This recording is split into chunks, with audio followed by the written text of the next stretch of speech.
वफाकी आईनी अदालत के एक और जज जस्टिस के आगा ने हल्फ ले लिया। लाहौर हाई कोर्ट के जस्टिस शम्स महमूद मिर्जा ने भी इस्तीफा दे दिया। स्पीकर पंजाब असम्बली का जजेस के मजीद इस्तीफे आने का बयान।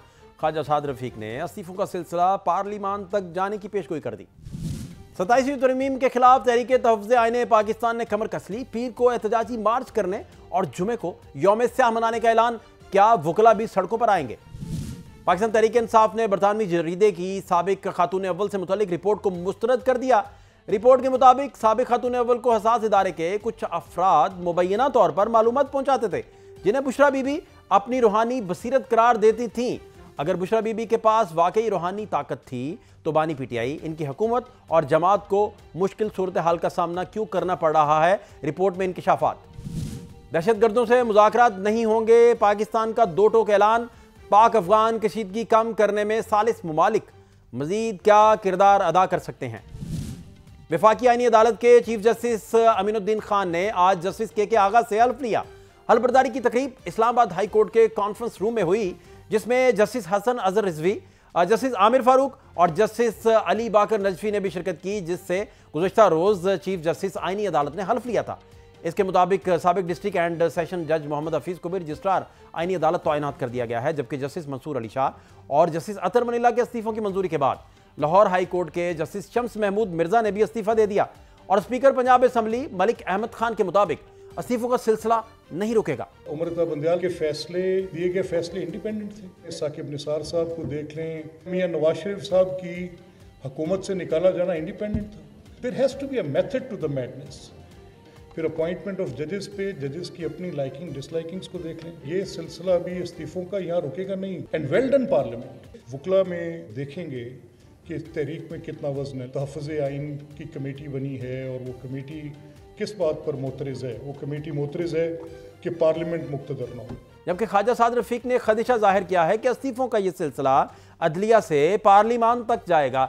इसके अलावा जमीयत उलमा इस्लाम के सेनेटर कामरान मुर्जा का 26वीं और 27वीं तरमीम के तनाजुर में कहना था कि नून लीग ने नकब लगाई। नून लीग को पैगाम है कि आपने अच्छा नहीं किया।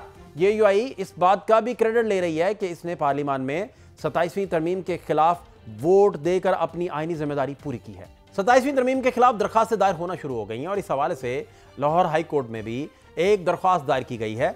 उधर तहरीके तहफ़्फ़ुज़ आईन पाकिस्तान ने 27वीं तरमीम को मुस्तरद करते हुए जुमे को मुल्क भर में यौम स्याह मनाने का ऐलान किया है, जबकि पीर को पार्लिमान से सुप्रीम कोर्ट तक और इसी रोज पंजाब असम्बली से लाहौर हाई कोर्ट तक एहतजाजी मार्च किया जाएगा। और इसके अलावा केपी असम्बली में 27वीं तरमीम के खिलाफ करारदाद पेश की जाएगी।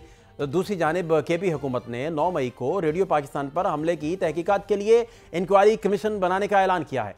उधर बरतानवी जरीदे द इकोनॉमिस्ट ने पाकिस्तान गेम्स ऑफ थ्रोन्स के नाम से एक रिपोर्ट शाया की है, जिसमें साबिक खातून अव्वल बुशरा बीबी को बानी पीटीआई से शादी, उनकी जाती जिंदगी, तर्ज हुक्मरानी और फैसला साजी से मुतल्लिक तफसीलात दर्ज हैं। मारूफ सहाफ़ी ऑन जोन्स और बुशरा तस्कीन ने अपनी मुश्तरका रिपोर्ट में लिखा है कि बुशरा बीबी ने अहम तकरणियों और रोजमर्रा सरकारी फैसलों तक असरअंदाज होने की कोशिश की, जिससे बानी पीटीआई के फैसला साजी के अमल पर रूहानी मुशावरत का रंग गालिब रहा और वो अपने असलाहती एजेंडे से नाकाम रहे।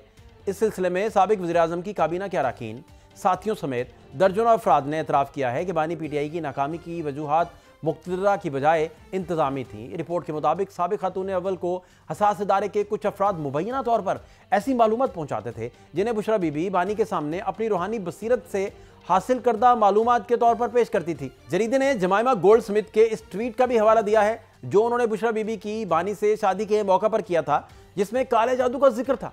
जरीदे ने इस हवाले से हैरानी का इजहार किया है कि साबिक वज़ीर-ए-आज़म कैसे एक जोहरी मुल्क को जादू टूने और तोहमात से चलाते रहे। रिपोर्ट में यह भी कहा गया है कि अगर बुशरा बीबी के पास वाकई रूहानी ताकत थी तो बानी पीटीआई, इनकी हुकूमत और पार्टी का यह हाल ना होता। द इकोनॉमिस्ट की रिपोर्ट पर रद्द-ए-अमल देते हुए वफाकी वज़ीर इत्तलात अता तारड़ ने कहा कि कौमी फैसलों के लिए माहिरीन से राय ली जाती है, लेकिन यहाँ बुज़दार से लेकर मुल्क की सालमियत तक फैसले तोहम परस्ती की बुनियाद पर हो रहे थे। इकोनॉमिस्ट लंदन का एक बहुत ही मायानाज, बहुत ही मारूफ जरीदा है। उन्होंने कल एक स्टोरी शाया की कि इमरान अहमद न्याजी के जितने फैसले हैं वो एक रूहानियत का लिबादा ओढ़े उनकी अहलिया असरअंदाज होती थी सरकारी फैसलों के ऊपर। वो बताती थी कि कौन सी तैनाती कहाँ होगी, कौन से मुल्क के साथ अच्छे ताल्लुकात होंगे, किस मुल्क के साथ थोड़ा सा रिजर्व ताल्लुकात रखने हैं, और ये तमाम मामला जो रूहानियत के लिबादे में था, ये बाकायदा एक उनकी अपना एक रूहानियत का आइडिया था जिसके तहत ये फैसले किए जाते थे।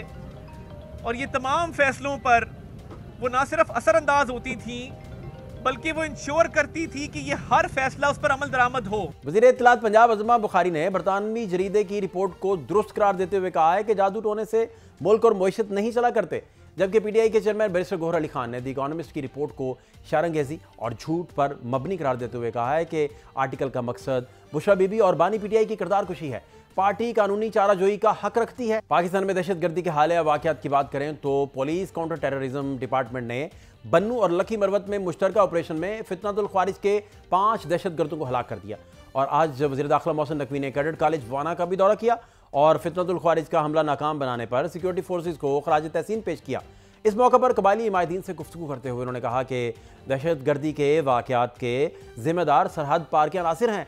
फील्ड मार्शल आसिम मुनीर ने वाज़ेह कर दिया है कि दहशतगर्दों से कोई बात नहीं हो सकती। Pakistan institute for conflict studies की रिपोर्ट 2025 के मुताबिक अगर बात करें तो अब तक 1734 खारजी मारे गए हैं, जबकि अक्टूबर के महीने में कबायली इजला में फितनतुल ख्वारिज के 22 हमले किए, जिसमें 13 शहरी और 18 सिक्योरिटी अहलकार शहीद हुए। सिक्योरिटी फोर्सेज की कार्रवाइयों में 209 खारजी जहन्नुम वासिल हुए, जो नवंबर 2014 के बाद किसी भी एक महीने में सबसे ज्यादा तादाद है। इसके अलावा पाकिस्तान ने अफगानिस्तान की अबूरी हुकूमत को वाज़ेह कर दिया है कि वो अपनी सरजमीन को दहशतगर्दी के खिलाफ इस्तेमाल होने से रोके। दोनों मुल्कों के दरमियान चारों तजारती गुजरगाहें बदस्तूर बंद हैं, जिसकी वजह से अफगान तालिबान ने अपने ताजरों से कह दिया है कि वो पाकिस्तान की बजाय दीगर ममालिक के साथ तजारत करें। पाकिस्तान पर हमले ना करने से मुतल्लिक फतवा जारी करने के मामले पर भी अफगान तालिबान टाल मटोल से काम ले रहे हैं। और ऐसी सूरत हाल में क्या सालिस ममालिक कोई बेहतरी ला सकते हैं?